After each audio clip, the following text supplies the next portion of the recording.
नमस्कार, मैं हूं आपके साथ रोहित। काराकाट सीट से हार के बाद उपेंद्र कुशवाहा का प्रेम लालू प्रसाद यादव के लिए कुछ ज्यादा ही उमड़ रहा है और इसी वजह से पटना के चाक चौराहों पर लोगों की गपशप में उपेंद्र के भागने की चर्चा होने लगी है। चलिए बताते हैं क्या है पूरा मामला इस रिपोर्ट में।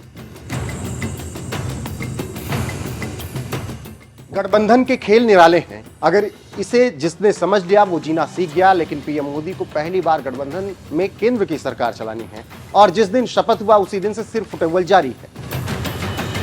जी हां, पहले मंत्री पद को लेकर एनसीपी नाराज हो गई। फिर एकनाथ शिंदे ने नाराजगी में हमला बोलते हुए कह दिया कि 400 प्लस का नारा महाराष्ट्र में हार का कारण बना और ये सभी सहयोगी सीधे तौर से पीएम मोदी पर हमला कर रहे हैं। अभी यही चल रहा था कि अब उपेंद्र कुशवाहा के नाराज होने की खबर सामने आ रही है और ये चर्चा पटना में जोरदार तरीके से इस वक्त चल रही है।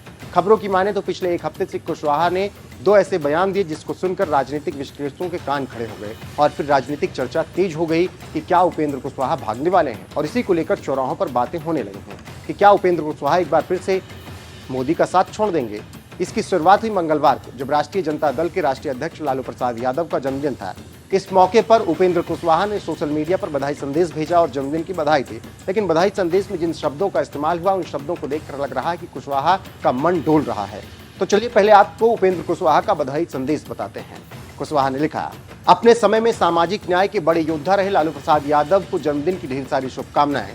ईश्वर से उनके उत्तम स्वास्थ्य एवं दीर्घायु होने की कामना करता हूं। तो आप समझ सकते हैं कि कैसे लालू को उन्होंने बधाई दी, लेकिन उनके शब्द अब तहलका मचा रहे हैं। आप जानते हैं कि पूरे लोकसभा चुनाव के दौरान बतौर एनडीए नेता उपेंद्र कुशवाहा ने लालू प्रसाद यादव को खूब खरी खोटी सुनाई।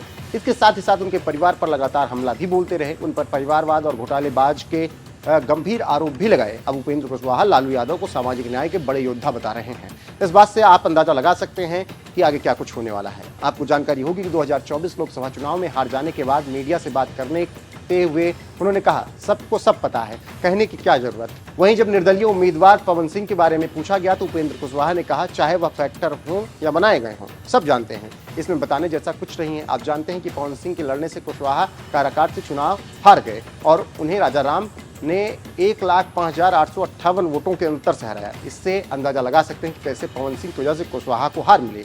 इसके साथ ही साथ कहा जा रहा है कि पटना के राजनीतिक गलियारे में चर्चा है कि कुशवाहा बिहार के डिप्टी सीएम और बीजेपी के प्रदेश अध्यक्ष सम्राट चौधरी से भी नाराज हैं।